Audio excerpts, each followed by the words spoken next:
las autoridades de aplicación de nuestra profesión, que son los funcionarios del gobierno de la ciudad, la directora de Defensa Consumidora, directora de Defensa Consumidor, la doctora Vilma Bouza, y el doctor José Luis Lovis, director del RPA. Y bueno, presentar al escribano Pablo Manganaro, que es miembro del comité académico de nuestra institución, que va a ser quien exponga sobre estos temas.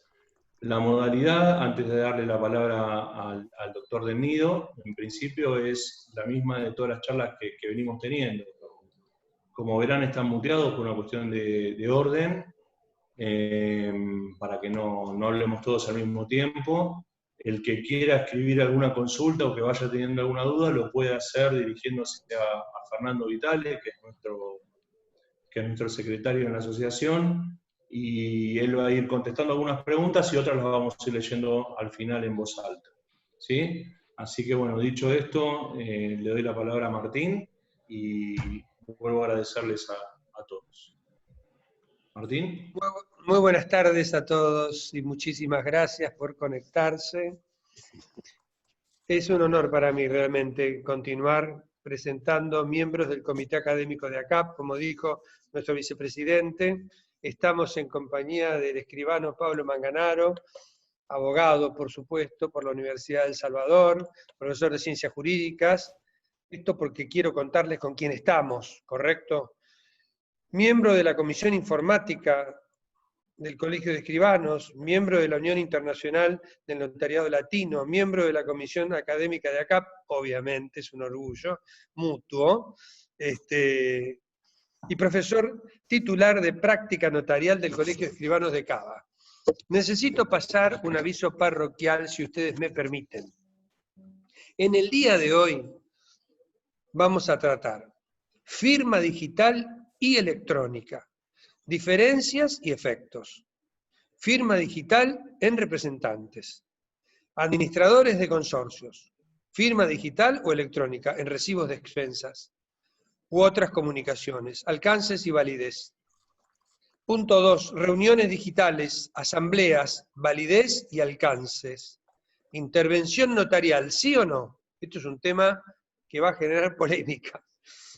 Y en la clase que viene, que es el día 28 de julio, les quiero pasar el aviso como el cura de la parroquia, vamos a tratar notificaciones electrónicas, nueva redacción del artículo 75 del Código Civil y Comercial, la validez, diferencias entre la notificación electrónica y la notificación electrónica fehaciente. Y luego, como final, certificaciones remotas, alcances y efectos. ¿Está? Quería contarles esto para darle la palabra e invitarlo al profesor Pablo Manganaro. Adelante. Gracias. Martín, gracias por la... Sí. Me comí algo. Perdón, Pablo, un segundito antes que me olvide, y me parece una cuestión de forma que es importante que todos lo sepan. Me olvidé de anunciarles, la charla va a estar siendo grabada por una cuestión de que todo el material a nuestra biblioteca. Es una cuestión de forma y legal de que estén en conocimiento de que la conversación, la charla va a ser grabada, ¿sí? Simplemente, bueno, dicho esto, ya está, perdón. Disculpen, me olvidé de comentarlo. No. Bueno, les agradezco mucho la presentación. Antes que nada, quisiera agradecer expresamente a los miembros de ACAP y al doctor Del Nido por la invitación. Realmente estoy muy contento de poder tener esta reunión con todos ustedes, no solo porque se me da la oportunidad de aclarar algunos conceptos, como eso es lo que vamos a intentar hacer hoy, sobre firma digital y electrónica, sino también los efectos de esto. He visto a lo largo de estos pocos años de vida que tiene la aplicación práctica de la firma digital. Recordemos que la firma digital como tal, en la ley de 25506, en su momento sancionada y promulgada por el Congreso, data de diciembre del 2001, o sea, no es una ley nueva, no es un procedimiento nuevo, ya tiene unos cuantos años encima. Pero a raíz, yo diría del 2015 en adelante, un poquito antes también, se fue dando, sobre todo a nivel administrativo un mayor uso, una mayor aplicación de todo esto, y como tiene todo lo que se aplica rápido, a veces se aplica bien y a veces no tan bien. Y hay algunos conceptos, hay algunas ideas que quizás no están del todo correctas o quizás se interpretan de algún modo equivocado. Por eso mi idea es no centrarme tanto en las cuestiones técnicas, ¿sí?, de firma digital. Yo sé que muchos de ustedes no son abogados y mucho menos peritos informáticos o especialistas en informática, con lo cual voy a tratar de ser lo más simple y sencillo posible, si bien algunas cuestiones legales vamos a tener que mencionar. Pero básicamente, donde me gustaría empezar es los dos grandes grupos de doctrinarios o personas que de alguna manera comentan esto de la firma digital. ¿Cómo ven la firma digital, la firma electrónica y demás? He visto dos grandes grupos. El grupo de los que le exigen a lo digital mayores características o mayores seguridades a lo que le exigen al papel, con lo cual me parece que es un error. Y el otro grupo antagónico, que lo que busca, o lo que de alguna manera opina, es una libertad total de forma. Yo lo que trato de buscar es un punto intermedio entre ambas. No le podemos exigir a lo digital, desde vamos, mayor exigibilidad a la que le damos al papel. Porque primero no es lo mismo y segundo no tiene razón de ser. Hay una seguridad mayor en algunas contrataciones o en algunas cuestiones electrónicas, pero no deja de ser también inseguro en algunas otras cuestiones, que ahora lo vamos a ver sobre todo en representaciones. O sea, lo que quiero decir en definitiva con esto es, busquemos un punto medio. Las tecnologías están como herramientas, ¿sí? No vienen a solucionar todos los temas que tenemos. De hecho, hay muchas cuestiones que van a ser susceptibles de apreciación judicial, muchas cuestiones que van a seguir siendo necesario debatir y demás. Es una ley vieja, pero con aplicación nueva. El sistema de firma digital existió en el 2001, pero su aplicación práctica es bastante reciente. Con lo cual, no vamos a encontrar posiciones acabadas de firma digital y electrónica. A nivel jurisprudencial hay algunas funciones al respecto, algunas más acertadas que otras, pero básicamente esto. Imagínense, ahora sí entrando un poquito más de lleno, imagínense a la firma digital o electrónica de manera totalmente diferente a lo que es la firma holográfica. Les voy a pedir que por unos minutos nada más se abstraigan de lo que es firma hológrafa, porque uno tiende a compararlas. Cuando nosotros tenemos un papel con un firmado de manera manuscrita, o está firmado o no está firmado. No hay medias tintas. No hay una firma hológrafa intermedia, una firma hológrafa completa o avanzada y una firma hológrafa especial. Sí tenemos firma hológrafa o firma manuscrita certificada, pero eso es otra cuestión. Es una aplicación extra que se le da a la firma, ¿no? En cuanto a la autoría de esa firma. Pero no es lo mismo una firma hológrafa certificada, ya sea por escribano o por autoridad competente, con, por ejemplo, una firma digital. No es lo mismo. Legalmente no es lo mismo, a eso me refiero. Entonces, imagínense la firma digital, firma electrónica, como una clave, ¿sí? Fíjense que digo clave, no es lo mismo que contraseña, ¿no? Es una clave de manera, de una aplicación, digamos, matemática, que se le aplica al documento digital, y esa clave se divide en dos partes. Tenemos, por un lado, la clave privada, y por el otro lado, la clave pública. Las dos conforman lo que es la firma digital. La firma digital no es solamente la clave privada y no es solamente la clave pública. Las dos se unen entre sí y conforman la firma digital o electrónica. Ahora vamos a ver. Entonces, imagínense eso por un momento. Entonces, la clave va a configurar esa firma. Esa clave se va a insertar en el documento digital o electrónico y va a formar parte del documento, ¿sí? Formar parte del documento, imaginemos, por ejemplo, estamos muy relacionados con el tema de PDF, se habla mucho, ¿no? Mándamelo en PDF, mándamelo en PDF. No necesariamente tiene que ser ese formato. Nosotros podemos firmar digitalmente un Word, una imagen, si es posible, un video, podemos certificar muchísimas cosas. La aplicación en cuanto al contenido es variable. Mientras yo le pueda insertar esa clave, puedo firmar lo que yo quisiera. Entonces, esa clave, como yo les decía, se divide en pública y privada. La parte de la clave privada va a tener potestad y lo va a poder usar el usuario, valga la redundancia, la persona a la cual tiene ese dispositivo, en el caso de un token, o esa firma digital remota que después también vamos a ver. Y tiene acceso solamente esa persona. ¿Cómo tiene acceso solamente él? Primero, puedes tener acceso de manera física. Acá les muestro, no sé si se ve en pantalla, esto es una especie de token, es muy parecido a un pendrive, no es un pendrive, pero es muy parecido, un token que es un USB que se inserta en la computadora, y esto contiene, en su interior, contiene mi clave privada personal. Con esto firmo en mi carácter de escribano, ¿sí?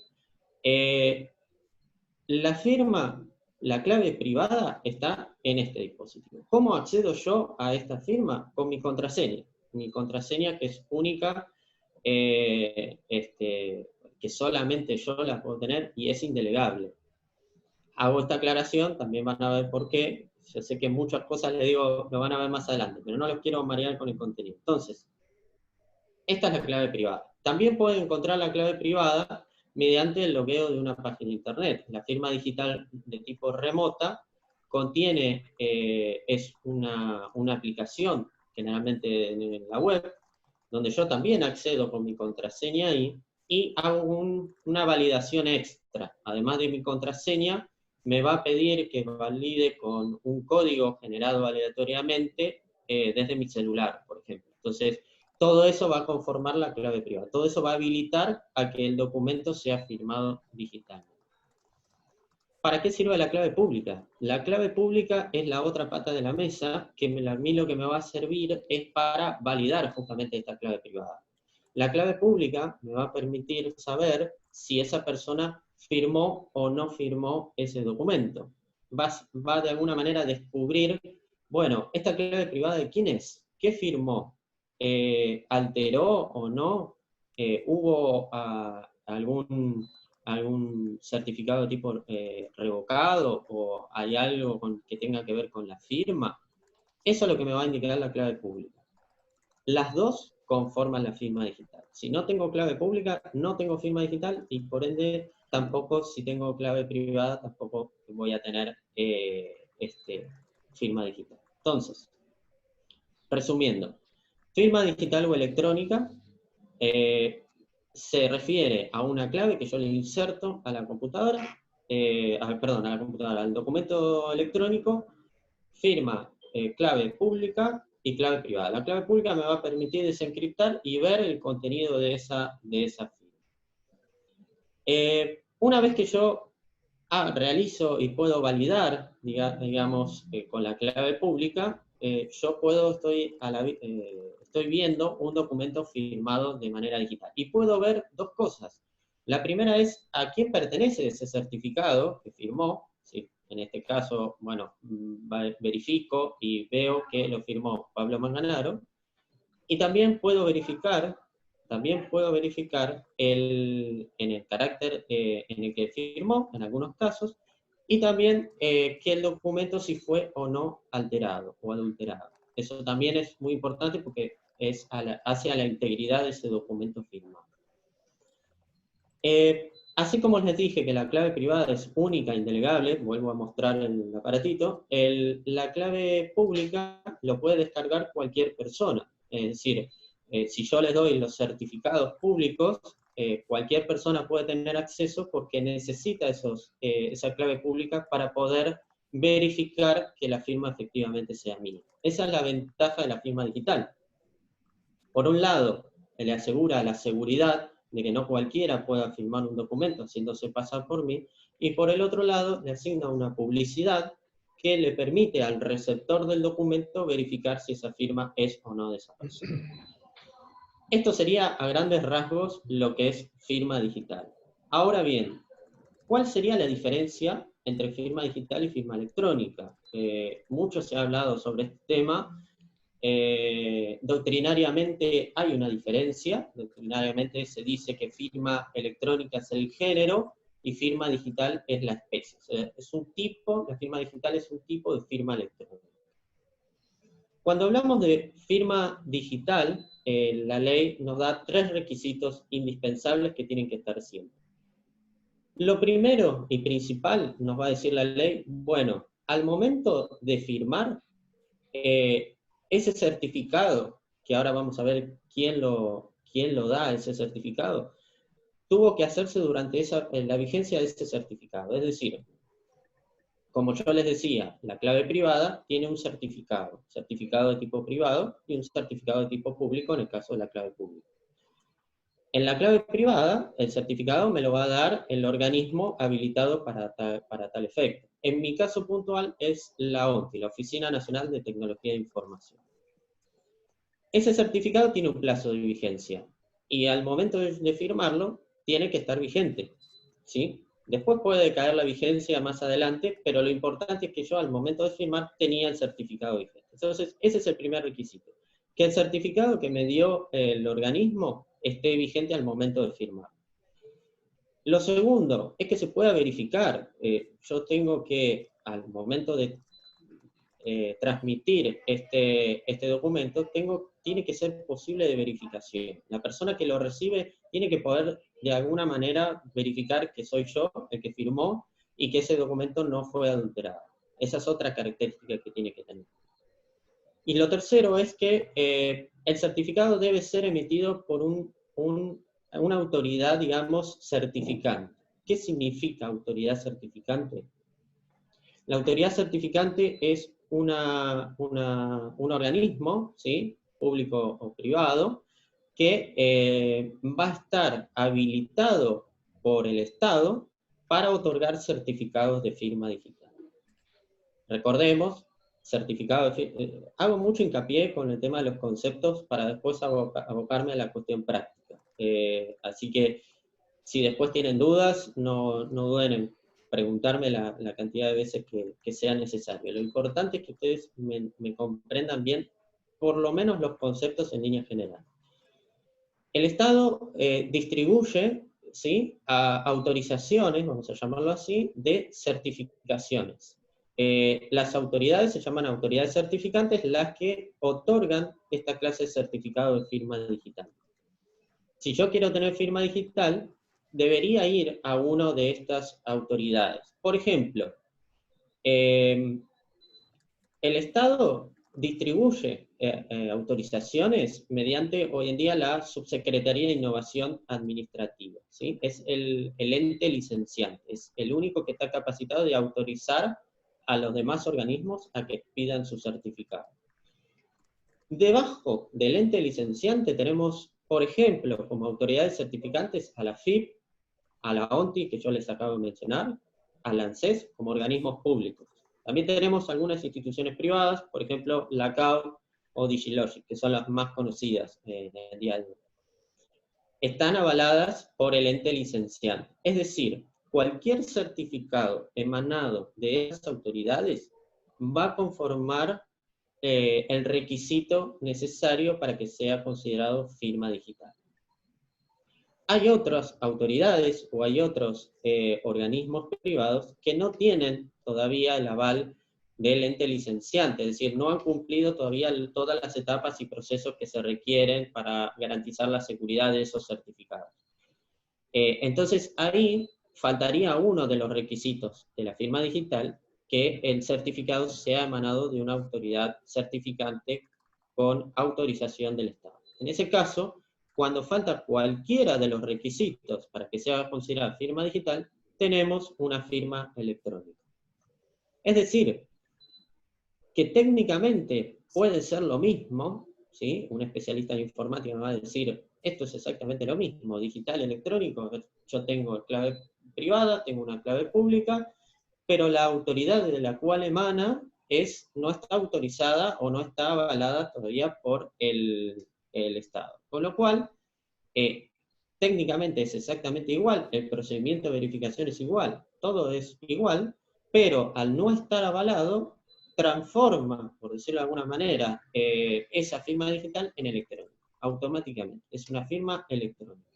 Si yo firmo un instrumento con un certificado ya vencido, también es firma electrónica. Si yo no tengo ningún certificado, es decir, no tengo ni clave privada ni clave pública, si no tengo certificado, no tengo token, no tengo absolutamente nada, compro en el supermercado, me muestran el pad y firmo con el dedo, eso es firma electrónica, no es firma digital, obviamente, pero sí es electrónica, porque faltan todos los requisitos. ¿Qué les quiero decir con esto? Les quiero decir que cuando yo hablo de firma electrónica, le faltan algunos de los requisitos para hacer firma digital. Cuando yo hablo de firma digital, cumple los 3 requisitos que les acabo de mencionar. Se los repito. Creada durante el periodo de vigencia del certificado, ser debidamente verificada, ¿sí? La firma, y que el certificado debe ser emitido por una autoridad certificante admitida por el Estado. Entonces, en esos 3 requisitos tengo firma digital. Le faltan los 3, le falta uno, le falta medio, ahí lo que voy a tener es firma electrónica. ¿Y por qué la diferencia? ¿Por qué tanta importancia? Por lo que les decía anteriormente, al momento de, digamos, intenten abstraerse un poco de lo que es firma electrónica, firma digital con firma hológrafa, manuscrita. Firma manuscrita, o hay firma o no hay firma. No hay una firma intermedia, una firma manuscrita avanzada, etc. En firmas electrónicas, en cambio, sí. Nosotros podemos tener una firma electrónica lisa y llana, por ejemplo, el ejemplo que les acaba de mencionar de firmar con el dedo, o cuando uno compra algo en Mercado Libre y pone acepto las condiciones con un clic y pone continuar, eso es firma electrónica. Doctrinariamente se habla de firma electrónica avanzada cuando el único requisito que me falta es el certificado emitido por la autoridad certificada, o la autoridad admitida por el Estado. Eso es firma electrónica avanzada, cuando técnicamente, ¿sí? Informáticamente son iguales, pero jurídicamente le falta esa pata de la mesa que yo les acabo de mencionar. Entonces, ahí nosotros sí tenemos firma electrónica avanzada, no firma digital. ¿Y por qué la distinción que les hago, y es muy importante saberlo, es porque hay jurisprudencia o hay opiniones de algunos juristas que dicen que la firma electrónica no es firma, en virtud de algunos artículos del Código Civil que si tenemos tiempo lo podemos profundizar más tarde. Pero la cuestión es que como la exigencia del Código Civil habla de la característica supletoria cuando falta la firma hológrafa, cuando la ley dice, manifiesta la existencia de firma hológrafa, puede ser, digamos, firma digital, se toman de ese concepto y dice, bueno, dice firma digital, no dice firma electrónica el Código Civil. Por lo tanto, si es firma electrónica, el documento no está firmado. Lo cual es un poco ilógico hablar de firma y después decir que el efecto es que no esté firmado. Entonces, firma electrónica de un documento es como si no estuviera firmado. Ya eso hace un poco de ruido. Además, porque la firma electrónica se puede reconocer. Yo puedo reconocer mi firma electrónica. Yo, a ver, en el caso de controversia, puedo reconocer a Mercado Libre que hice clic en las condiciones de servicio y puse aceptado y fui yo. Si puedo reconocerla, es porque hay una firma, porque hay una manifestación de voluntad. Suena, yo entiendo que muchos me van a querer quemar la escribanía cuando se habilite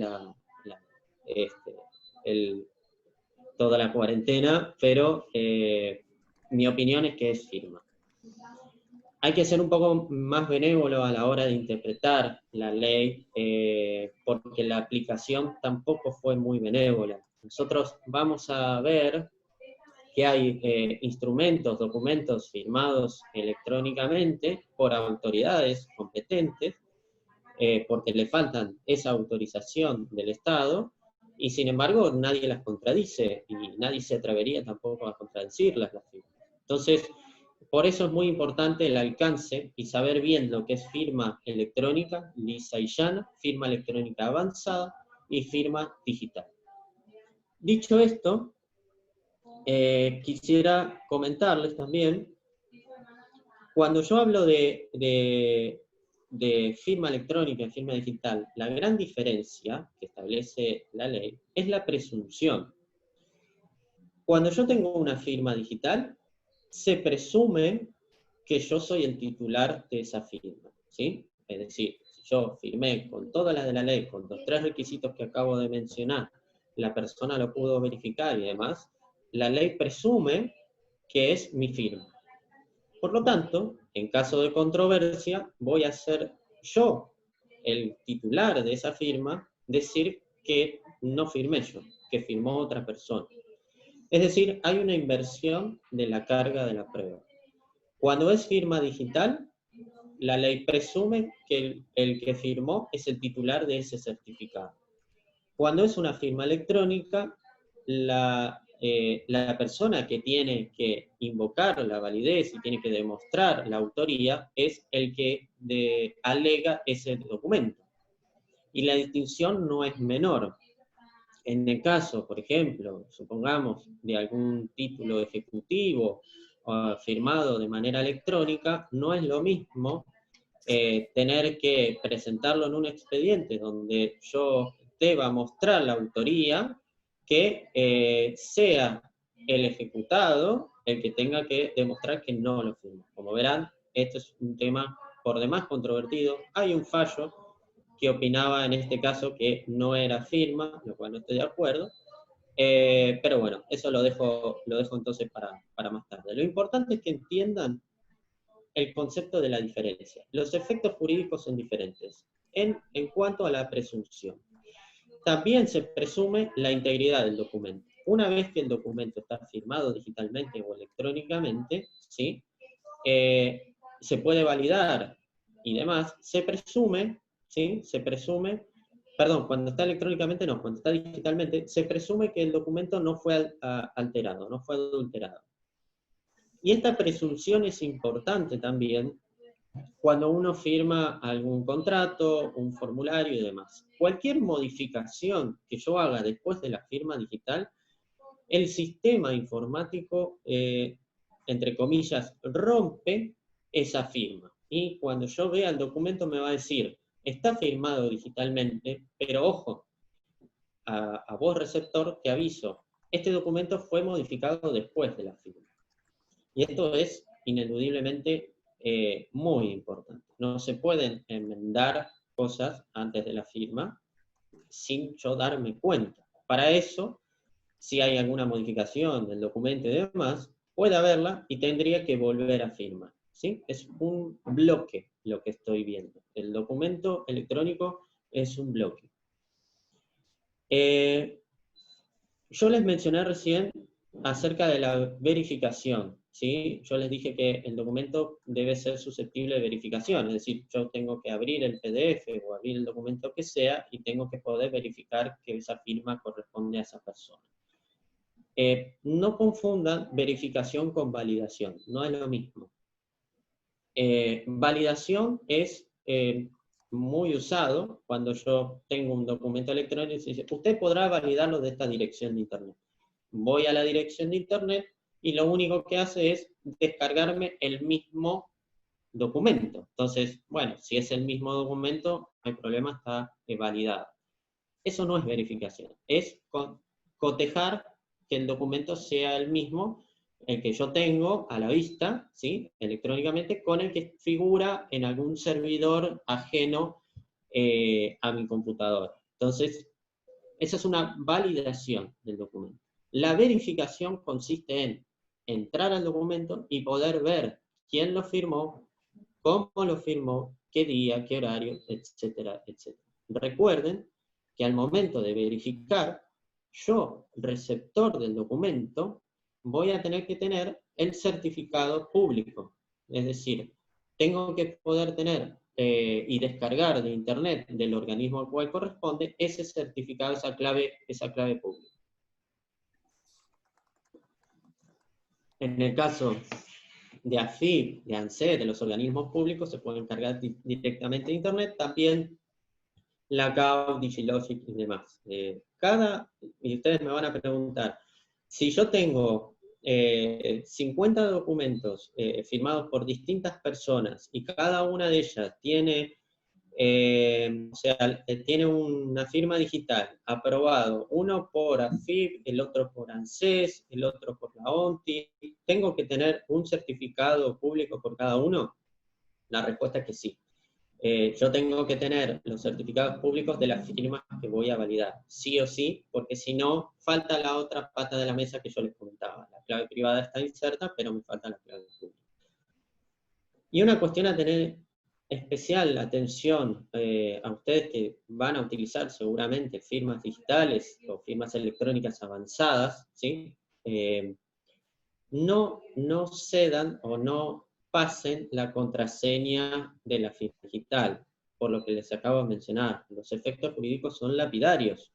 Tener que demostrar que uno no firmó un documento electrónico es una tarea titánica para la presunción legal que existe. Fíjense que digo, tener que demostrar que no lo firmó.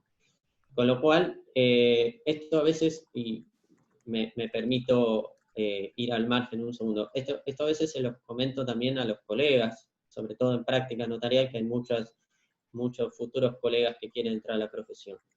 La firma digital es indelegable, y si yo le paso la contraseña a mi secretaria, puede firmar cualquier cosa.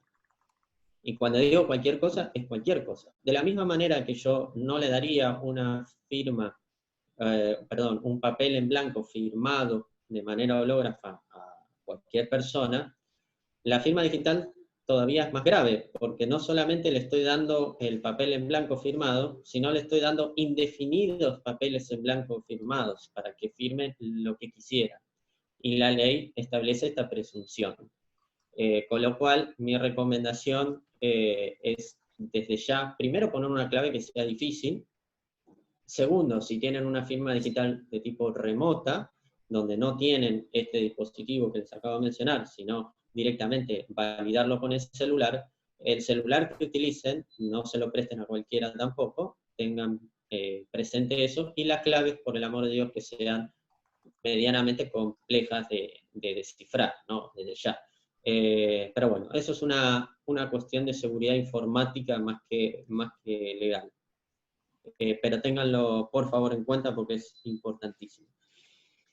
Bien, ¿qué ocurre con las representaciones? Y acá me meto ya un poquito más de lleno con el tema de los administradores de consorcio y demás.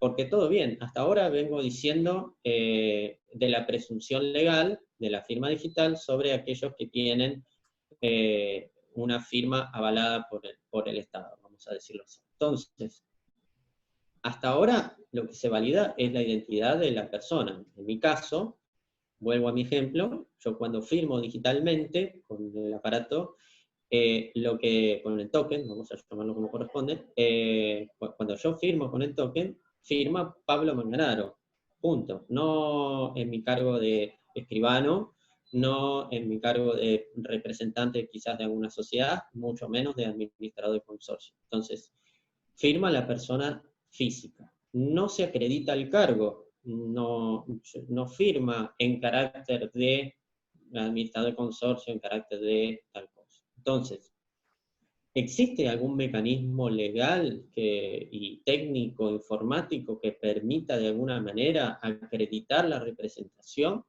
Mi respuesta inmediata y rápida es un no. Salvo existe algo parecido que se llama sello de competencia. Es decir, cuando uno firma, lo que hace el sistema informático al momento de firmar es decir, bueno, firma Pablo Manganaro y le pone apoderado o representante de, etcétera, etcétera. Entonces, eso se llama sello de competencia. Se utiliza, hoy en día se utiliza, sobre todo muchas sociedades lo sacan, tranquilamente lo puede sacar un administrador de consorcio también, es más, sugiero sacarlo en caso de que hagan la firma digital, pero no es exactamente una acreditación de la personería. ¿Por qué? Porque lo que no tienen, lo que le falta es, por ejemplo, que acredite que tiene facultades suficientes, o que el cargo está vigente. Entonces, no es exactamente lo mismo, pero se le asemeja bastante. Jurídicamente le falta algo más. ¿Qué quiero decir con esto? ¿Que no sirven? No, sirven. Recordemos lo que yo le decía en un principio. No le demos a lo digital, o no le exijamos a lo digital mayor cuestión de la que le exigimos al papel. Cuando yo firmo un documento, cuando recibo cuando recibo de parte de la administradora de mi edificio, recibo firmado de manera escrita, yo no le pido ni que venga certificado por escribano acreditando la representación, ni mucho menos que me dé el poder o el acta de designación cada vez que me firma el recibo de expensa. Lo mismo ocurre con algunas actas, ya en mi carácter de escribano, viene el administrador y a veces las cuestiones son urgentes, no en todos los casos se exige que acredite la representación. Imagínense, hay circunstancias de fuerza mayor que hacen imposible decirle, bueno, tráigame el libro, tráigame el reglamento, es prácticamente imposible. Con lo cual, importa, sí, tener un sello de competencia. No lo tiene la firma hológrafa, no existe un sello de competencia de firma hológrafa, y es un plus más que le da a la firma digital. Y es una forma también de separar o distinguir la firma común de la persona de la firma como o en calidad de administrador, etcétera, etcétera. Con esto, ¿qué quiero decir? Hay muchos administradores que tendrán varios consorcios, ¿sí? Vamos a ver. Y entonces, me voy a lo práctico también. En este caso, sacar una firma digital por cada uno de los consorcios también es un tema bastante engorroso. Imagínense tener 10 consorcios, por decir, y tener 10 dispositivos para firmar o 10 contraseñas diferentes, entonces uno va a terminar firmando con la potestad o el consorcio de otra persona. Con lo cual, voy a lo carácter práctico. ¿Es importante? Sí. ¿Le da un plus? Exactamente sí. Lo recomiendo también. Pero no le exijamos a un administrador de consorcio tener un sello de competencia en todas sus firmas. Basta con que, a mi juicio, en la asamblea se permita o se admita que firme digitalmente el administrador de consorcio con su dispositivo y demás. Con eso para mí ya es suficiente y ya de alguna manera lo puede habilitar para utilizar ese método. Y con eso me meto también en uno de los temas que eran de hoy, que firma digital o electrónica en recibo de expensas. Fíjense que pongo digital o electrónica. Digital, recordemos, tiene que cumplir los 3 incisos. Sacar una firma digital realmente es muy fácil en nuestro país, y afortunadamente lo es. Basta con ir a una de las oficinas habilitadas, ya sea de manera pública o privada. Si lo hacen en la ONTI, por ejemplo, es gratuito, y en el Ministerio de Modernización, Secretaría de Modernización también, y sacan una firma remota. Es fácil, se acredita nada más con el DNI, se completa un formulario y ya está, pasan a tener firma digital. Y firma electrónica, recordemos, pueden ir también a un lugar no habilitado por el Estado, eso no quiere decir que sea ilegal, al contrario, es firma electrónica, y ahí será, recuerden la presunción que les acabo de mencionar, será el administrador el que tenga que probar que esa es su firma, ¿sí? Por eso digo, en la medida de lo posible, si pueden sacar una firma electrónica, mucho mejor. ¿Son válidos entonces las firmas digitales o electrónicas en recibo de expensas? Para mí sí, es un rotundo sí. Firmas electrónicas de tipo avanzada, recordemos, no es lo mismo que quizás se ve también que la firma digitalizada, o mejor dicho, la captura o una foto de la firma hecha a mano. Eso no es firma electrónica avanzada, perdón, no es firma electrónica avanzada. Y será para discusión en otra, me parece que no viene al caso en la reunión de hoy meterme con firma digitalizada, ¿no? Pero no es firma electrónica avanzada. Yo me refiero a las que tienen clave pública y clave privada. Entonces, como les decía, para mí sí, son válidas. ¿Qué pasa con el tema de la fecha, del tiempo en que yo firmo? Eso también es importante. Un recibo de expensas hecha con fecha de hoy, de 14 de julio, prueba que yo realmente lo firmé el 14 de julio son las 4:15 de la tarde.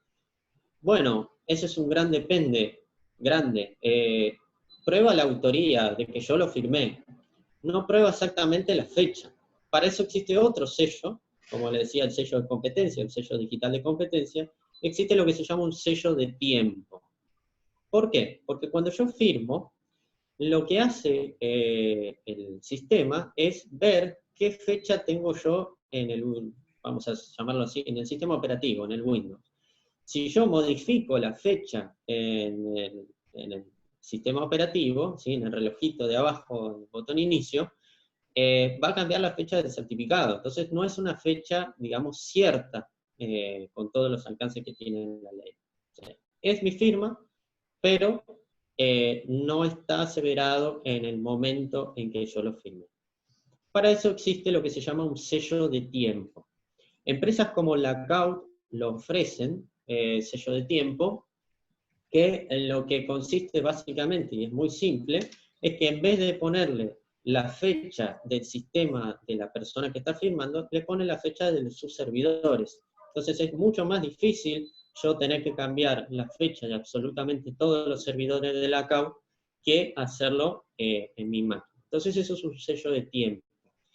Y eso es lo que acredita hoy en día que eso fue realizado en esa época. Cuando digo acredita, recuerden el tema de la presunción, ¿sí?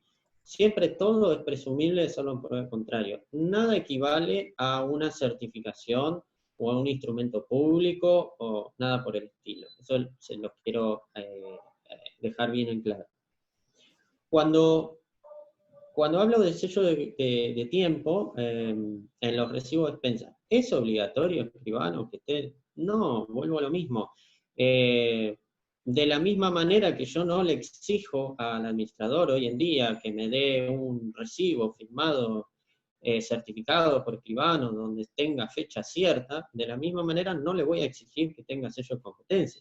Lo que les estoy comentando es que es posible adquirirlo, es posible tenerlo, algunos incluso están dentro del paquete que les ofrecen de firma digital, con lo cual hasta viene incluido. La manera de validarlo también es simple. Cuando yo abro el documento, si después tenemos tiempo, les voy a mostrar un PDF firmado digitalmente con todo lo que les estoy diciendo, y si no, queda para el próximo encuentro, no hay problema. Pero cuando yo abro el documento, yo puedo verificar justamente todo lo que les estoy mencionando. Y me va a decir, ojo, la fecha está tomada del sistema o de la computadora del firmante. Entonces, eso es una alerta mío para yo al momento de recibir el documento saber que eso no tiene una fecha dentro de todo seria. Bien. Visto esto, espero que se haya entendido hasta acá. Igual recordemos que pueden hacer sus preguntas. ¿Qué pasa con las demás comunicaciones? No hay diferencia alguna con las demás comunicaciones en cuanto a los efectos jurídicos. Si yo puedo firmar un recibo de expensas, mucho más voy a poder firmar una comunicación y mandarla por mail a los distintos copropietarios. Otra cuestión que la vamos a ver más adelante son las comunicaciones, las notificaciones. Una comunicación la puedo firmar digitalmente. Un mail lo puedo firmar digitalmente también. Ahí lo que se va a presumir es que soy yo el remitente. No hay duda alguna de que sea yo el remitente, desde el punto de vista técnico. Entonces, en la suerte de mandar un mail, por ahí sirve para aseverar el remitente. Pero eso no implica que sea una notificación fehaciente, ¿sí? No confundamos comunicaciones que uno hace, que escribe, circulares y demás, con notificaciones electrónicas y notificaciones electrónicas fehacientes, que vamos a ver la próxima. Entonces, básicamente la gran diferencia entre firma digital y electrónica jurídicamente es esa. Los certificados es muy importante que sean firmados al momento de su validez. Como yo les decía, pueden tener un plazo de validez, este plazo de validez puede terminar, y durante ese plazo todo lo que firme va a ser considerado que está firmado dentro de la validez de ese certificado. Pero el certificado de clave pública también puede ser revocado. Esto es un ejemplo claro, pero en el caso de la muerte, por ejemplo, de la persona titular de ese certificado, automáticamente revoca el certificado de validez para poder constatarlo. Entonces, esa es una cuestión ineludible. También puede perder el cargo, un administrador puede renunciar o pueden hacer un cambio de administración, y ese certificado que pedido por el consorcio puede solicitarse su revocación. Entonces ahí es donde tiene importancia por ahí pedir una firma digital con sello de competencia, como les acababa de mencionar. Si no fuera el caso, si el administrador tiene firma sin sello de competencia, ¿va a poder seguir firmando documentos del consorcio? Y bueno, en realidad lo está firmando por sí, no lo está firmando en representación de. Yo cuando les decía esto de no le exijamos al papel lo mismo que el digital, es lo mismo. Hay que tener muy en cuenta la teoría de la apariencia en el punto de vista jurídico y judicial. Eso es clave. Hay una apariencia que rodea al administrador y demás.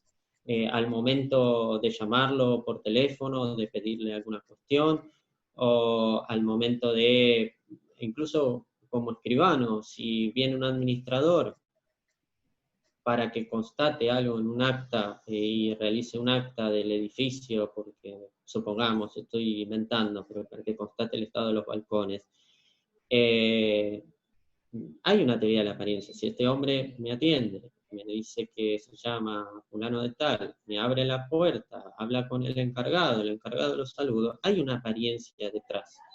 Después esto se verá judicialmente, si tenía o no facultades, si estaba o no admitido, pero depende de cada caso en concreto, ¿sí? Y es ahí donde nosotros tenemos que estar atentos a ver esta teoría de la apariencia. Yo recién le comentaba a un amigo que me hacía justamente esa pregunta. Entonces yo le decía, bueno, ustedes entran al supermercado y ven o contratan o quieren sacar una tarjeta de crédito, y justamente en el supermercado vieron un stand de una promotora que tiene un cartel arriba que dice Santander Río, o el banco que ustedes quieran. Entonces yo me acerco y le digo, bueno, me gustaría tener una tarjeta de crédito. Fenómeno, me hace completar un formulario, me pide mi DNI, me pide por ahí algún que otro dato más, mi teléfono, mis datos personales, yo se los doy, y me dice, bueno, la tarjeta le va a llegar en 15 días a su domicilio. Y listo, yo me voy. ¿Y qué pasa? Ahí hay una teoría de la apariencia. en mí produce una creencia de buena fe de que esa persona realmente está representando al banco. Pero en ningún momento le pedí el poder, ni le pedí la constancia de que realmente el banco le ha dado esa facultad. Entonces, en derecho eso importa mucho. Las representaciones y la teoría de la apariencia van de la mano. Y seguramente eso lo vamos a tratar ahora con el tema de las asambleas virtuales. Tema controvertido si los hay, si son válidas, si no son válidas, si son válidas, cómo deben serlo y demás. Ya les adelanto y les spoileo la respuesta, para mí sí son válidas.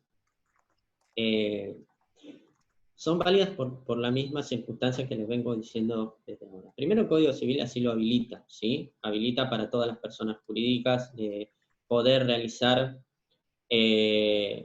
por los medios que permitan comunicarse simultáneamente, dice el Código. Entonces, si el Código Civil lo habilita para las personas jurídicas, y nosotros sabemos que el consorcio conforma una persona jurídica el día de hoy, entonces, ¿por qué no?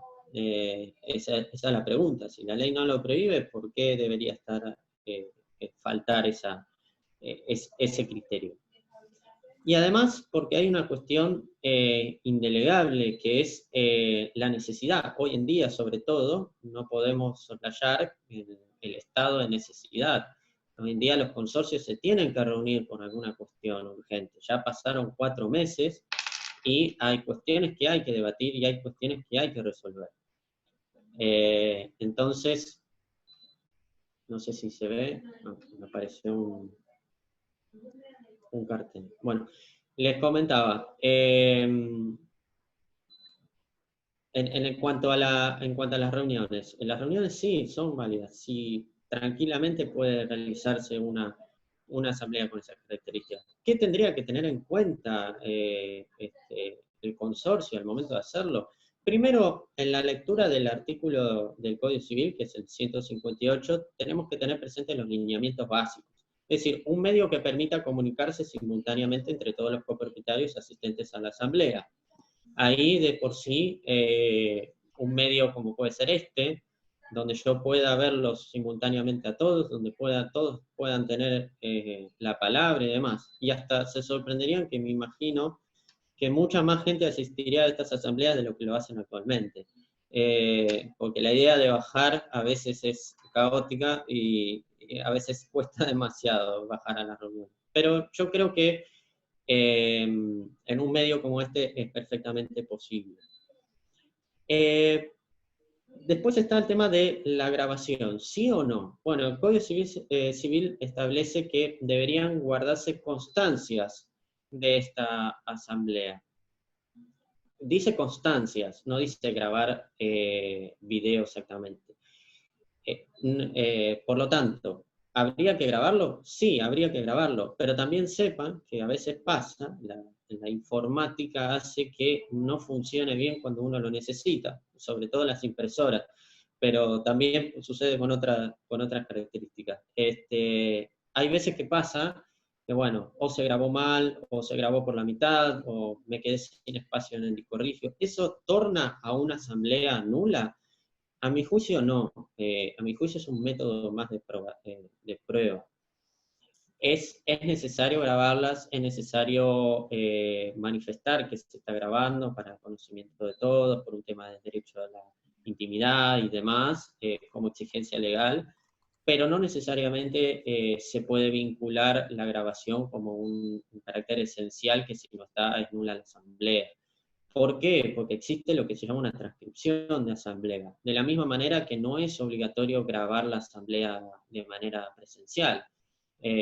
No hay norma que exija que se grabe la asamblea, nadie las graba. Que yo sepa, no se suele hacer eso en la práctica. Entonces, ¿por qué le pedimos a lo digital algo más de lo que le solemos pedir al papel? Vuelvo a lo mismo. Si en la práctica no se graban las asambleas, ni visual, ni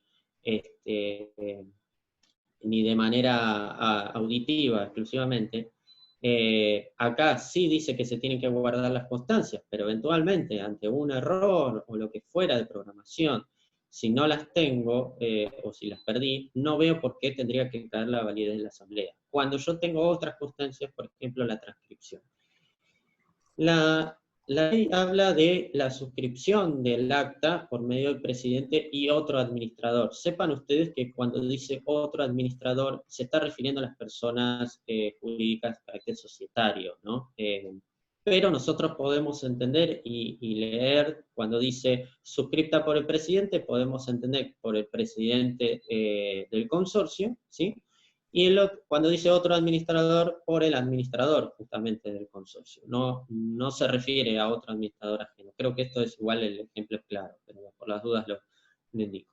Y es muy importante también indicar la modalidad por la cual se está empleando, y al momento de hacer la comunicación, la convocatoria, también poner sobre qué medio se va a realizar, cómo se va a acceder y demás a la misma. También podemos utilizar como parámetro, como idea, como concepto, lo que dice la Resolución General, la 11 del 2020 de IGJ. No se aplica directamente a consorcios, pero podemos tomar de ahí algunas ideas del organismo. En cuanto a la libre accesibilidad de todos los participantes, ¿sí? Esto es importante. Si es libre, significa que les arbitren los medios, si tiene una clave, obviamente transmitírselas, y si no, directamente con el link.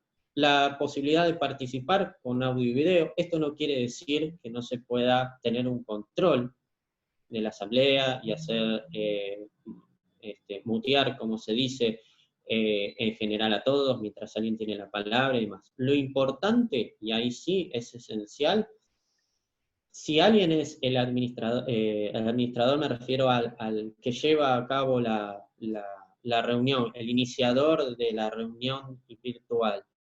Si alguien lleva a cabo eso, que cualquier integrante pueda sacar el muteo, o sea, no que quede supeditado a que el administrador general lo autorice a hablar, porque eso sería así una coerción o una, digamos, limitación al derecho que tiene de expresarse, el derecho de voz que tiene todo consorcista, el derecho de voz, ni hablar del voto, pero hablo del derecho de voz. Entonces, se puede mutear a todos, pero darle la posibilidad también a que cada integrante se desmutee, por decirlo de alguna manera. Lo mismo con el video, ¿no? Lo mismo con el video. Bueno, establece también el requisito de grabarlo en soporte digital. Vuelvo a decir lo mismo, es requisito grabarlo, es requisito conservarlo. Ahora bien, si falta esa conservación o esa grabación por el motivo que fuere, no considero que sea necesario anular el acta o anular la asamblea como tal. Para mí es un requisito de forma, pero no de fondo, de requisito esencial. La resolución también habla de transcribir la reunión y que esté suscripta por el representante. Bueno, vuelvo a lo que decía anteriormente, este es un tema que coincide con el código. Yo lo haría firmar también por el presidente o el secretario designado para firmar el acta en esa asamblea. Una vez transcripta, ¿no? Obviamente. Medio de comunicación elegido en la convocatoria. Este también es un requisito de la Inspección General de Justicia. La convocatoria debe decir el medio y debe darle y permitirle el libre acceso. ¿Qué pasa con los poderes? Porque me preguntaron por ahí, bueno, pero ¿y si me muestran el poder, cómo me aseguro yo? Porque yo no lo tengo en el libro de firmas, o si lo tengo en el libro, y cómo hago, etcétera, etcétera. Las respuestas son de carácter de índole netamente práctico.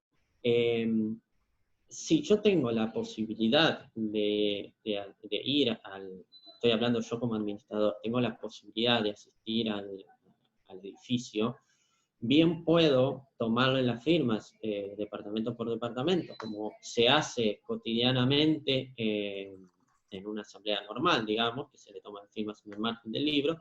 Lo podría hacer así, piso por piso, y después establecer la comunicación. No es, vuelvo a lo mismo, no es algo obligatorio, es una idea, y a veces suele ser un poco práctica. Acá me piden que le diga la resolución. La resolución es de IGJ, que habla sobre las reuniones virtuales de las sociedades. Es la 11 del 2020. Yo la utilizo como referencia, lo vuelvo a decir, la Resolución General 11 del 2020 de la Inspección General de Justicia. Esto es para las sociedades comerciales o asociaciones. No está, como ustedes saben, IGJ no es la autoridad que regula las administraciones consorcios, pero sí sirve para tener una idea y para saber cómo manejarse. Bien. Como les decía, ¿qué pasa con el tema de los poderes? Bueno, bien ahí me pueden dar cada uno de los poderes y problemas solucionados, pero muchos me van a decir, escribano, pero a ver, si estamos con aislamiento, tenemos que estar todos en mi casa, yo como administrador tampoco puedo salir al departamento, de mi departamento, para ir y tomarme la molestia de hacer todo lo que tengo que hacer. Entonces, la cuestión de índole práctico, y vuelvo a lo mismo que dije al principio, es la teoría de la apariencia. Si una persona está hablando conmigo, me muestra en la cámara un papel firmado donde dice que el vecino del cuarto A me autorizó a mí para representarlo en esa asamblea, para mí es válido y se tiene que aceptar esa asamblea a esa representación de esa persona. Obviamente va a quedar al referéndum de que después, cuando se haga la transcripción y demás, o después cuando termine la pandemia, esa persona conserve ese instrumento y después me lo haga llegar de alguna manera. Volvemos a lo mismo, a la teoría de la apariencia. ¿Qué pasa si es un tema por demás delicado? Me dicen, miren, no me conforma lo que usted me está diciendo, escribano, ¿qué manera puedo asegurarme yo con otras características? Si tiene firma digital, ya vimos que lo puede firmar digitalmente, sería fenómeno. No todo el mundo tiene firma digital y no todo el mundo tiene firma electrónica. Entonces, es una de las soluciones. ¿Puede aceptar digitalmente? Sí, se puede aceptar un poder hecho digitalmente de esas características, porque el poder tiene la particularidad de tener la libertad de formas. Yo lo puedo incluso hacer verbalmente, ¿sí? Pero bueno, esa es una. La otra, y sin sonar a publicidad, pero la otra puede ser por una certificación notarial remota.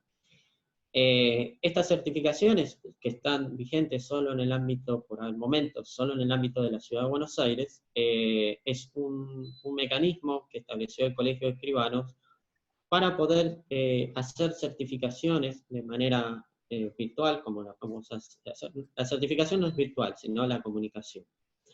Estas certificaciones lo que implican y consisten básicamente es en lo siguiente: la persona se presenta, muestra el DNI, muestra el papel que va a firmar y firma en la cámara, y el escribano deja constancia de todo eso.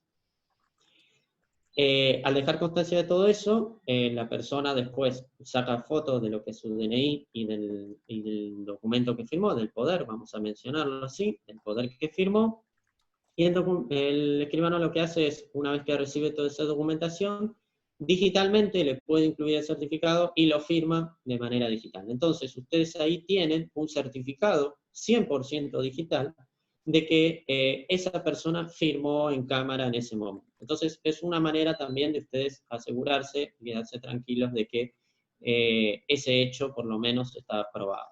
Recordemos una cuestión básica, que con estas certificaciones remotas no es una certificación de firma, desde ya, no tiene el mismo alcance. No es una certificación de firma porque no lo tengo adelante mío, sino a través de una pantalla.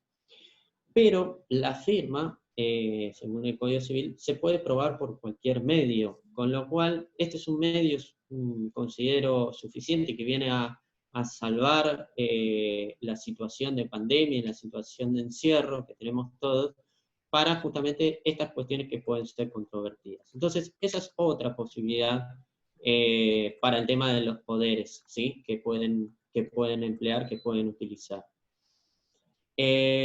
Yo no sé si tengo algunos temas más, pero me gustaría abrir, Cristian, si tenés alguna consulta, porque por ahí estos temas técnicos implican alguna pregunta. Bueno, con mucho gusto, Pablo. Muchas preguntas tienen que ver con lo último que planteaste en relación a los poderes y a la validez de los poderes. Por ejemplo, tengo una pregunta de Alejandro, me consulta si es posible que para darle validez a los poderes se pueda enviar el título de propiedad y copia del DNI por mail antes de la convocatoria de la asamblea, para que el administrador lo pueda certificar previamente, ¿sí? Porque en la práctica habitual lo que aparece muchas veces es que aparece gente con poderes que uno duda de su procedencia. Si es una asamblea virtual y no tenemos el libro de firmas y solamente lo muestra a través de una pantalla, es un tanto complicado. Si pudiera enviarlo, por ejemplo, por mail, facilitaría mucho las cosas. Cuando decís enviar por mail, o la persona que hizo la pregunta, para poder responderla mejor, es enviar por mail el título de propiedad que acredita su carácter de propietario, o enviar por mail el poder en sí. No, es enviar por el carácter de propietario, el título de carácter de propietario, su DNI y el poder. Sí, a ver, lo que va a probar en ese caso, recordemos que en una situación donde el poder original no lo tenemos a la vista, vamos a tener una digitalización que se parecerá mucho. Lo que sucede en ese caso es, nosotros podemos tener el título, podemos tener el DNI del propietario, y por el otro lado vamos a tener el poder que hizo esa persona a favor de un tercero. En los títulos de propiedad, la mayoría, ustedes van a ver que no está la firma de la persona como para que ustedes puedan asegurarse algún cotejo. Va a estar la firma del escribano. Lo digo en la generalidad de los casos. Hay dos maneras de hacer título de propiedad, pero la mayoría es con foja verde, la conocida foja verde de actuación notarial, donde va a figurar solamente la firma del escribano. Voy a tener todos los datos del titular, voy a tener el DNI del titular. Me dirán, ¿lo puedo comparar con la imagen de la firma del DNI? También podrían hacerlo, pero la gente, de hecho, a mí me pasa, yo cambié totalmente la firma de como lo tengo en el DNI. Es un método más de asegurarse algo un poco más. No es un método ineludible. Lamentablemente, en esta situación tenemos eso. Yo les acabo de mencionar las bondades de la firma digital como tal. Todo lo que estamos viendo ahora no es firma digital, de hecho tampoco es firma electrónica, es documentación digitalizada que a mí me podría llegar a dar indicios son documentos que de alguna manera me dan indicios.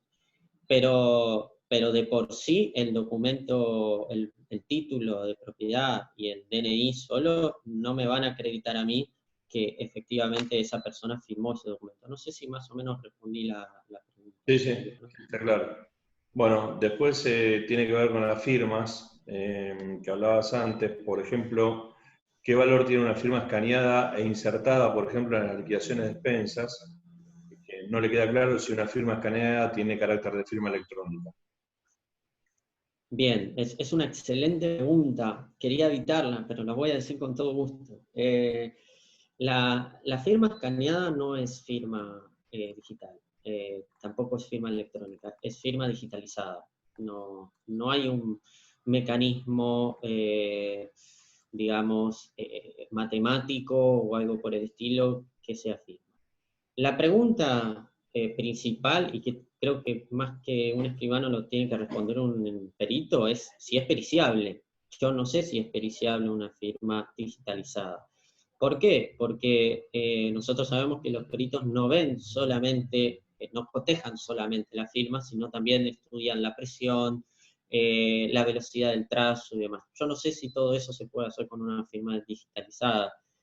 Pero para responder a la pregunta, o responderla de una manera un poquito más seria, lo que les puedo decir es que existen dictámenes, existe un dictamen puntual, que si no me equivoco es de Jorge Anterini, donde comenta justamente este tema. Y lo que manifiesta él, dice, bueno, no es lo mismo firma digitalizada que digitalización de firma. Como siempre nosotros los abogados complicados, ¿no? Pero, ¿qué es digitalización de firma y qué es firma digitalizada? Que no es lo mismo. Digitalización de firma, firma digitalizada sería esto, el ejemplo que les acabo de mencionar, o el ejemplo que recién mencionó uno de los oyentes. Es tengo un documento, le saco un documento firmado y le saco una foto y eso es firma digitalizada. La digitalización de la firma es otra cosa. La digitalización implica un mecanismo un poquito más complejo donde yo tengo el documento de manera electrónica, ¿sí? Supongamos un Word o un PDF, lo que ustedes quieran, y yo tengo una especie de pad, ¿sí? Un instrumento generalmente de color negro, donde tiene una lapicera especial, y puedo firmar en ese pad. Pero no cualquier pad, sino un pad que permita captar, hoy en día existe, que permita captar la velocidad, la presión y el vuelo. ¿Qué es el vuelo? El vuelo es el movimiento que nosotros hacemos sin firmar. Es decir, vamos a darles, justo acá tengo un... Espero que se vea. Esto es una especie de pad. Si yo hago un movimiento sin firmar, ustedes obviamente no van a ver nada. Una cosa es, si yo presiono y hago un dibujo, espero que se vea. Sí, sí. Lo que ve el pad, además, es cuando yo levanto la lapicera y hago un movimiento. Eso se llama movimiento de vuelo. Y lo importante es que también es algo que se puede periciar. Todos, así como nosotros firmamos, también hacemos un movimiento al vuelo que es único e irrepetible. Entonces, implica una seguridad un poquito mayor, porque es algo que en papel obviamente no se puede periciar, y es una forma también de hacer esas pericias. Espero que haya sido claro, pero cuando se refiere a este tipo de formatos para firmar, yo lo que les digo, eso, o lo que dice el dictamen, mejor dicho, no me voy a atribuir la autoridad que no me corresponde, lo que dice es, cuando yo puedo realizarla con esas características, es equivalente a una firma hológrafa, no digital ni no electrónica, es equivalente a una firma hológrafa. ¿Por qué? Porque es manuscrita, ¿sí? Repito, y para terminar y cerrar la idea de la pregunta, cuando yo hablo de firma manuscrita, estoy hablando en cualquier soporte, no hay una exigencia que la firma manuscrita sea en papel, no hay. Con lo cual, en la firma manuscrita puede ser en un medio digital. Y en eso se apoya este dictamen que justamente dice eso. Si no hay medio, el cual obligatorio tenga que ser en papel, tranquilamente puede ser siempre y cuando permita alguna pericia sobre dicha firma. Ese sería. Perfecto. Perfecto, Pablo. Te leo otra. Nos preguntan si la firma digital es igual en todos los organismos independientes de cuál fue la autoridad certificante. La firma digital depende mucho de que sea por una autoridad certificante. Hay organismos públicos, y me estoy metiendo también en un tema controvertido, porque hasta no hace mucho tiempo el Colegio de Escribanos está estudiando, de hecho no ha sacado dictamen todavía, pero está estudiando en la comisión en la cual nos encontramos, estamos estudiando ese tema. ¿Qué pasa con las firmas hechas por el Poder Judicial? ¿Son firmas digitales? ¿Son firmas electrónicas? Hay algunos organismos que tienen aprobado por el Estado su firma digital, con lo cual no hay duda que es firma digital, pero no todos. Ahora no recuerdo bien cuál es, si es en nación o provincia, carecía una de estas autorizaciones, con lo cual teníamos firma electrónica, no firma digital. Y ahí es donde se arma el revuelo tremendo, que decimos, bueno, y si es firma electrónica, entonces no es firma, o yo le tendría que pedir al juez que reconozca la firma, porque si no la reconoce, no está firmado. Y empiezan los ataques de pánico, por decirlo de alguna manera. Mi opinión es, más allá de que sea firma digital o firma electrónica, en los organismos oficiales, debemos tener en cuenta la aplicación, si es firma electrónica avanzada, que yo les mencionaba antes, o es firma digital. ¿Por qué? Por la sencilla razón que también no hace mucho tiempo, documentos emanados del del GDE, Gestión Documental Electrónica, del Gobierno de la Ciudad de Buenos Aires, era considerado firma electrónica, porque no estaba avalado justamente por una autoridad certificante. Y uno pedía una partida de nacimiento, y venía firmado electrónicamente, porque le faltaba esa pata de la mesa que yo siempre les comento.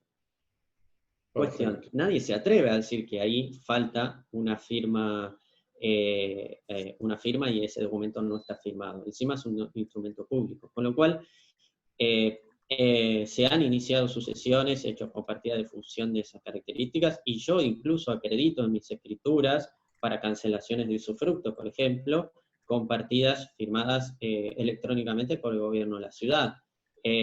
¿Por qué? Porque las características técnicas hacen que yo me quede tranquilo, que emanó justamente del gobierno de la ciudad, pese a que no cumpla con todos los requisitos legales para hacer firma digital.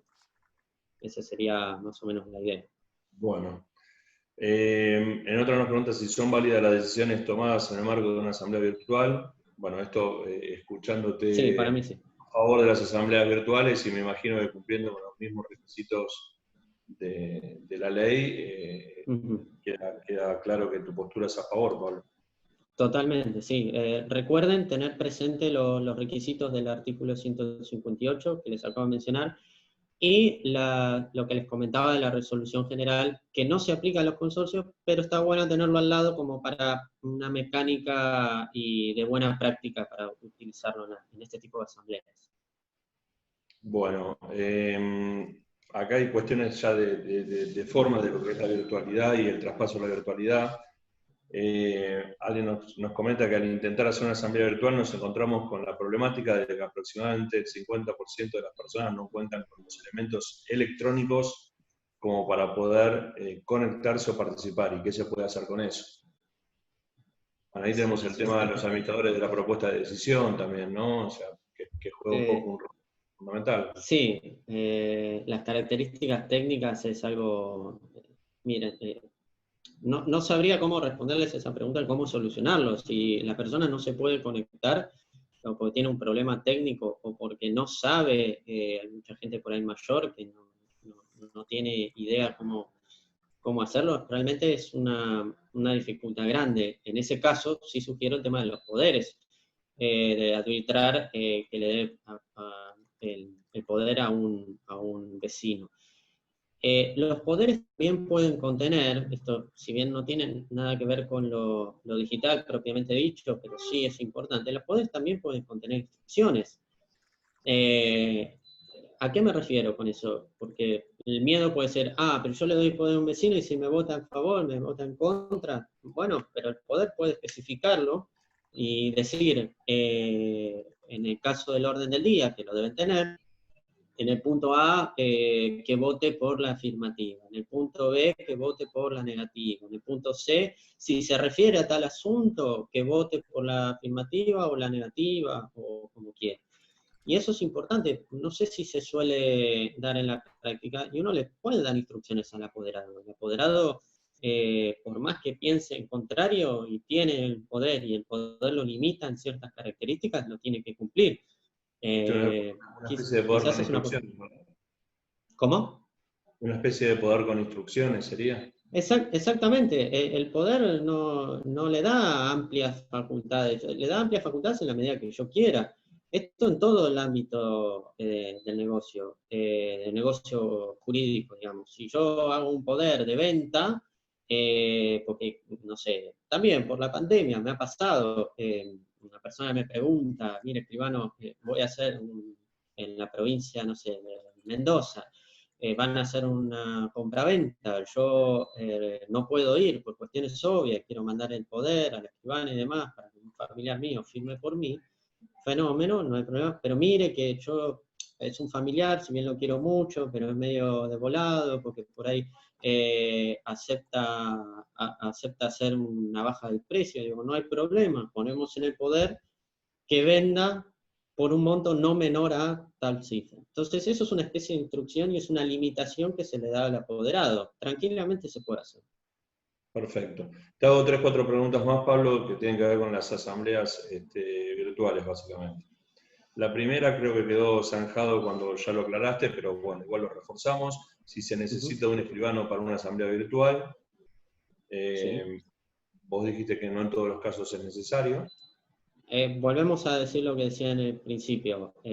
No le exijamos al papel, a lo digital, lo que no le exigimos al papel. Nosotros las asambleas comunes y corrientes no nos exige una certificación o un acta notarial de asamblea presencial para todos los casos. Lo mismo en el digital. ¿En qué casos? Y te agradezco la pregunta porque me permite explayarme un poquito más. ¿En qué casos? Bueno, en los casos que así lo considere el administrador o el copropietario o el consejo o quien sea, con, digamos, lo importante es que tenga interés legítimo, casos controvertidos. Generalmente nosotros entramos en juego en las actividades cuando es un caso controvertido. Pero vamos a lo esencial. ¿Para qué sirve? Porque en definitiva, lo he escuchado en otras reuniones, no le vamos a encarecer al consorcio la intervención notarial, o no es necesario porque sería muy costoso. No es por un tema de costos. Y si pensamos en costos, y si es para evitar un conflicto, termina siendo más barato el acta que el conflicto en sí. No es para eso. Nosotros estamos para asegurar, primero, que lo que se dice es justamente lo que se presencia, la posibilidad de esta grabación que yo les acabo de mencionar, que la haga el mismo escribano, y que además la firme digitalmente, con un procedimiento, un hash y todo lo demás, y eso va a asegurar que el video no fue alterado, ¿sí? Y que la asamblea fue tal cual como está inscrita. Y la otra es la fecha. Volvemos a lo mismo. El tema de la fecha cierta, el horario, la fecha es fundamental a la hora de una asamblea, porque por ahí hay cuestiones de procesales, de tiempos y demás que hay que resolver, y la fecha termina siendo importante. Entonces, para esas cuestiones se solicita o se suele pedir la asistencia a un escribano, para que deje constancia de lo que percibe a través de sus sentidos. ¿Por qué? Porque eso, al momento de llevarlo en un proceso judicial, no se presume directamente cierto, es cierto. Entonces, lo que manifiesta el escribano por medio de sus sentidos es esa plena fe que le da. No es porque sea más barato o más caro, sino porque es ese poder o ese peso que tiene probatorio. Y alguien me dirá, ¿cómo que es cierto? ¿Puede estar mintiendo y demás? Hay procesos judiciales especiales que se llaman redargución de falsedad. Pero ese procedimiento es de por sí engorroso y demás, y uno tiene que demostrar que eso no pasó. Por esas razones es que se suele hacer las actas notariales, ¿no? Bueno, una pregunta, a ver, habiendo una asamblea virtual, ¿los tiempos para el consorcista que no participó tienen los mismos días hábiles para oponerse? ¿Hay que notificarlo de lo resuelto en la asamblea virtual? Entiendo que sí también, ¿no? Sí, totalmente. Los plazos se computan igual en derecho, que sea virtual, pandemia, no pandemia, los plazos son hábiles. Si son hábiles, son hábiles, y si nada dice, serán corridos.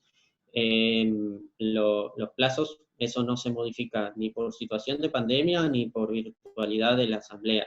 Eso no hay modificación. En cuanto a la notificación, si lo vamos a hacer como les decía, va a ser un tema que vamos a debatir más profundamente en la próxima clase. ¿Qué entendemos por notificación electrónica, si lo queremos hacer por esa vía o por el mecanismo tradicional de notificación, ¿sí?, que se emplea en el consorcio? Eso no varía. Perfecto. Te hago dos consultas más que tienen que ver con la firma, Pablo. ¿Sí? Si los recibos de haberes de los consorcios se pueden hacer electrónicos, algunas empresas lo están haciendo, porque tienen entendido que se necesita una autorización del Ministerio de Trabajo. Perdón, ¿recibos de expensas? No. De haberes. De sueldo, sí. Recibo de haberes. Sí, se suelen hacer de manera digital, es cierto, necesita una homologación. No estoy muy en profundidad en los requisitos, pero tengo entendido que sí. Más allá de eso, insisto, para lo que es el lineamiento general que venimos hablando, es totalmente válido, y dudo que tenga problemas judiciales si está hecho de esa manera y conforme a lo que es la ley de contrato de trabajo en cuanto al contenido. ¿Se puede hacer electrónicamente? Se puede hacer. ¿Se puede firmar electrónicamente? Lo acabamos de ver. Se puede firmar con una firma electrónica avanzada. Ahí va a tener que acreditar la firma el propietario de la firma, el administrador, o con firma digital, que insisto que es bastante fácil de conseguirla, lo pueden hacer directamente. Si no, no le veo el obstáculo, sinceramente, para que se firme. Lo mismo con el recibo de expensas. Si lo puede firmar el administrador, no veo por qué no puede firmar el de haberes. La verdad que sí, considero que es posible. Bueno, y la última pregunta, Pablo, que te leo por lo menos en esta etapa, es la siguiente. Nos consultan si las comunicaciones vía mail o WhatsApp se toman como válidas. Por ejemplo, Bueno, una orden de trabajo o una convocatoria de una asamblea o lo que fuera, pero vía mail o WhatsApp. También es una excelente pregunta, que la vamos a ver la próxima, pero les adelanto para no dejarlos con la intriga. A ver, ahí tengo que poner un gran pero. No me quiero adelantar mucho a lo que vamos a ver la próxima, pero no es lo mismo una notificación fehaciente, todo lo que nosotros hasta ahora venimos haciendo por carta de documento, tenemos que ver cómo se aplica esto a las notificaciones electrónicas. Si yo ahí lo que le diría para responderle así de manera rápida y que se lleve con una respuesta de esta charla es, cuando se tratan de notificaciones que yo las venía haciendo por carta documento, no sé si el mail es una forma, mucho menos el WhatsApp, si es una forma fehaciente de hacerlo, ¿sí? El mail, pura y puramente. ¿Se pueden arbitrar otros medios? Y podría, dada la pandemia y demás, pero también depende mucho del receptor, del destinatario de esa notificación. Primero porque tuvo que haber constituido, ustedes saben que hay un domicilio constituido según reglamento. En los reglamentos nuevos se está hablando de alguna tema de mails y demás. Yo he hecho reglamentos donde establecí como posibilidad las comunicaciones electrónicas y estas comunicaciones deberían ser, mejor dicho, el formato y demás de la comunicación debería ser notificado al administrador. Si hay un cambio de mail, si es por WhatsApp, por el método que sea. Si hay una acepción por parte del destinatario, no hay problema. La importancia es que le llegue la notificación. Ahora, si tiene que ser una notificación fehaciente, pues es un tema controvertido y demás, ahí yo tengo que poner un gran pero, que lo vamos a ver la próxima, de qué maneras podría de alguna manera dejarse a salvo estas cuestiones. Si bien el correo es una actividad esencial que sigue funcionando, no es menos cierto que todo tema de notificaciones electrónicas hoy en día está siendo usado mucho. Sin ir más lejos, la misma FIP te notifica electrónicamente y considera electrónico, el Poder Judicial, bueno, puedo nombrar un montón más. Por eso, discúlpenme que no les sea tan específico, pero me gustaría que lo veamos con más profundidad la próxima vez con el tema de notificaciones. Pero mi respuesta, volvemos a lo mismo. Todo lo que no tenga que ver con una notificación directamente fehaciente, que no la tengamos que hacer por medio de carta documento, o no sea una convocatoria donde las personas no hayan aceptado ese medio, dudo de la aplicación práctica que pueda llegar a tener. Perfecto. Y Pablo, la última que me acabó de entrar recién es cómo se pasa el acta de asamblea virtual y cómo se firma. O sea, cómo pasar el acta virtual al libro de actas, cómo hacer para firmarlo.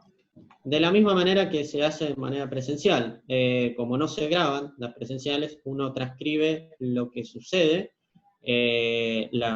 Obviamente se hace una transcripción del orden del día y después se desarrolla tal como va pasando una asamblea. Eso no se modifica. Una vez que se transcribe, lo firma el administrador y lo firma después el presidente. No hace falta que sea en el mismo día de la asamblea tampoco.